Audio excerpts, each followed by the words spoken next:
Ayat 14-nya, wa yauma taqumus sa'atu yauma idzin yatafarraqun, dan pada hari kiamat terjadi, di hari itu mereka manusia akan bergolong-golongan. Maksudnya yang beriman dan orang yang kafir. Nah, ayat 15-nya Allah gambarkan golongan itu. Fa'amal ladzina amanu wa amilus solihati fahum fi raudatin yuhbarun. Adapun orang-orang yang beriman dan mengerjakan amal soleh, kayak kita sekarang yakin sama Allah, lalu kita patuhlah, kita umroh, kita sedekah, baca Quran, kita sholat, maka mereka akhirnya nanti di taman surga dalam kondisi gembira. Nanti kita masuk surga teman-teman, insya Allah kita akan ketemu dan kita akan ngobrol. Ingat gak dulu kita umroh tuh 31 Oktober. Nah, itu memang kenang gitu. Orang akan ngobrol. Ahli surga itu dalam banyak ayat Al-Quran dan juga hadis Nabi SAW dikatakan mereka akan ngobrol nanti di surga. Ingat gak dulu kita di pengajian itu? Ingat gak dulu kita waktu indan itu? Mereka saling mengenang. Gitu kan? Bahkan ada di antara mereka yang mengatakan dia cari temannya dulu yang dia kenal di dunia, yang suka ngajak dia, untuk apa kau beriman, untuk apa kamu sholat. Di surga dia cari, kalian lihat gak teman saya si Fulan? Dicari-cari di surga gak ketemu. Lalu Allah izinkan dia melihat ke neraka, ditemukan temannya di neraka. Pada saat itu dia ngomong, ya, dia mengatakan, hampir saja kau celakakan saya. Kalau dulu saya ikut kamu, kamu bilang apakah kamu termasuk orang yang percaya tentang Allah, tentang surga neraka? Untung saya diselamatkan sama Allah. Jadi luar biasa itu. Ya, Allah sudah berikan bongkaran-bongkarannya, ya, atau bocorannya pada saat sekarang. Ya, orang akan gembira nanti di surga itu. Gembira. Dalam sebuah hadis yang sahih, saya tambahkan satu riwayat di sini. Ya, kata Nabi SAW, nanti akan didatangkan orang yang paling susah hidupnya di dunia. Dari lahir sampai meninggal orang miskin sekali. Menderita, makannya pun dibantu oleh orang misalnya. Tapi orang beriman, azan, sholat. Ini di Indonesia banyak ini, antum bisa lihat ya.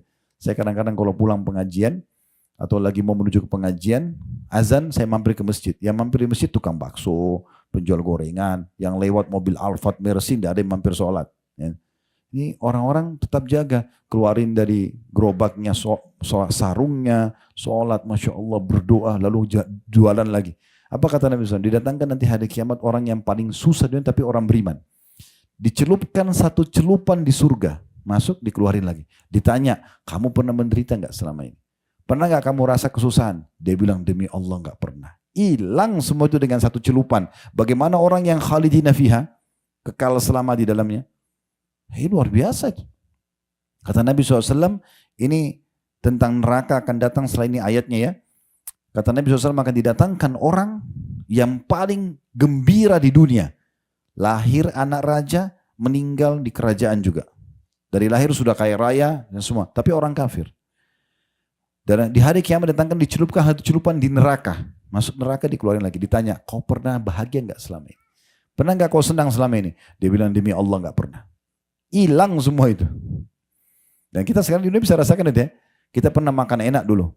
Cuma rasain di saat itu kan. Sekarang kita gak bisa rasain lagi makanan. Cuma kita, oh pernah saya makan itu enak. Tapi sudah lupa, udah gak dirasain lagi. Di akhirat tidak seperti itu. Ayat 16-nya, wa ammal ladzina kafaru wa kadzdzabu bi ayatina wa liqa'il akhirati fa ulaika fil adzabi muhdarun. Adapun orang-orang yang kafir dan mendustakan ayat-ayat kami, Al-Qur'an, tidak mau belajar Al-Qur'an, tidak mau memahami maknanya, tidak mau kayak gini. Ini kan tadabbur ya.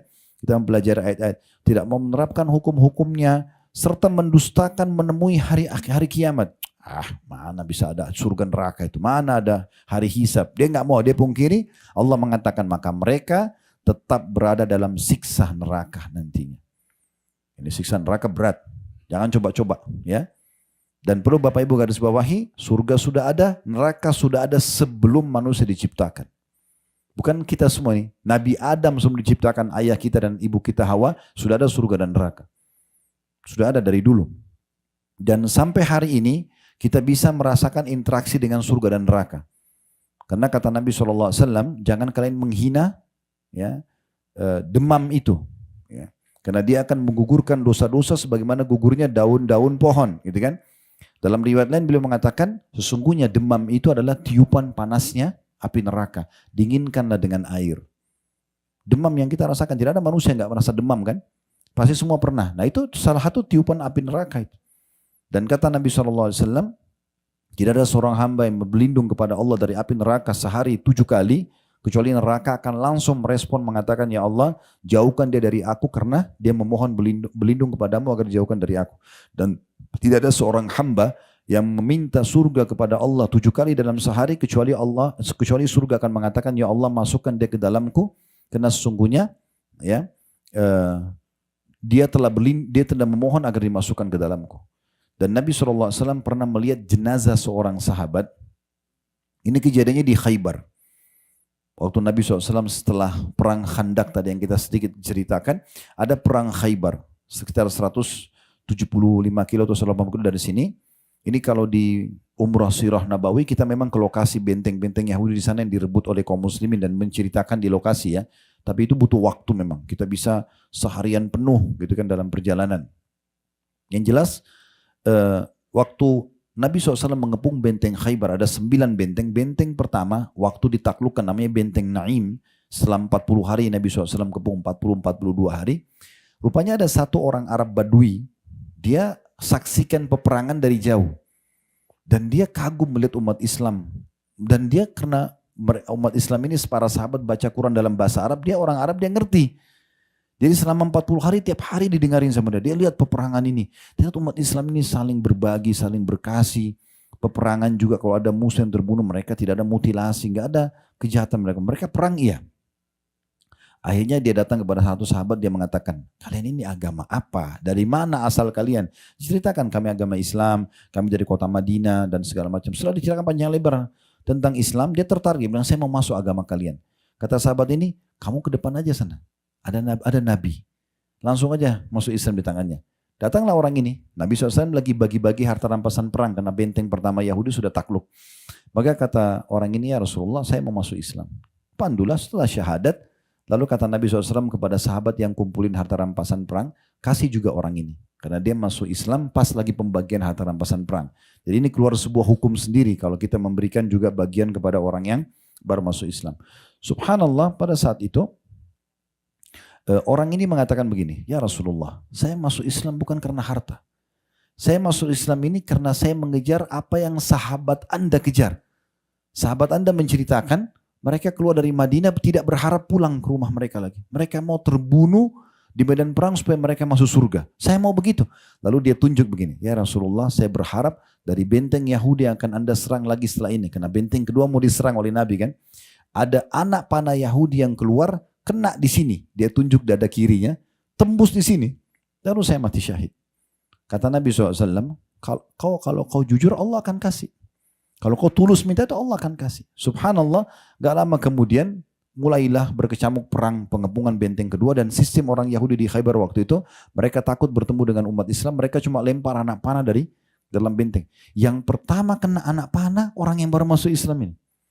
Dan anak panahnya kena di titik yang dia tunjuk tadi. Betul kena situ, tembus itu dan mati orang ini. Waktu Nabi SAW lihat, Nabi mengatakan, apakah orang ini tadi yang masuk Islam? Kata para sahabat, iya Rasulullah. Kata Nabi SAW, Maha Suci Allah yang telah membenarkan janjinya. Ya, siapa yang mau lihat penghuni surga yang belum pernah sujud sekalipun, lihat orang ini. Lalu Nabi bilang, ini perkataan yang saya ingin sampaikan. Kata Nabi SAW, ketahuilah, surga itu lebih dekat dengan seseorang di antara kalian daripada tali sendal kalian sendiri. Tinggal beriman, amal soleh, mati masuk surga. Gitu kan? Dan ketahuilah neraka juga lebih dekat kepada seorang dari kalian daripada tali sendalnya sendiri. Dia zina, dia riba, dia membunuh, dia mati masuk neraka. Selesai. Waktunya sebentar. Oleh karena itu teman-teman sekalian harus kita perhatikan baik-baik masalah ini tentunya.